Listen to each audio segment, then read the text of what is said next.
ডিগবয় আসার পর এটাই প্রথম সকাল। একে এত সুন্দর পরিবেশ, তার উপর এত সুন্দর ওয়েদার। সকাল শুরু হলো 1 কাপ গরম কফি দিয়ে।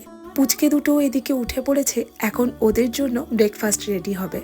দুজনের জন্য একসাথেই রেডি হচ্ছে। ওদের ব্রেকফাস্টে আজকে রয়েছে চিড়ে, কলা আর সাথে খেজুর। চিড়েটাকে আজকে গ্রাইন্ড করে নিয়েই রেডি করেছিল। যাই হোক, এখন রেডি হয়ে গিয়েছে, ঝটপট ওদেরকে ব্রেকফাস্ট করাবো। তার আগে শ্রীউকে এখানে ব্রাশ করিয়ে নিলাম, এখনও ব্রেকফাস্ট করবে। ওদের ব্রেকফাস্ট কমপ্লিট। এদিকে মায়েরও সকালে স্নান সেরে পুজো করা হয়ে গেল। আমাদের জন্য এখন রেডি করছে ব্রেকফাস্ট।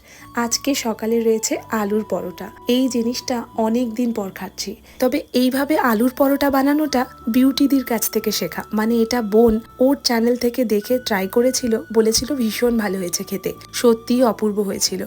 সাথে ছিল ঘরে পাতা টক দইয়ের রায়তা। একে এত সুন্দর পরিবেশ, তার উপর এত সুন্দর ব্রেকফাস্ট। সকালটা ভীষণ ভালো কাটলো।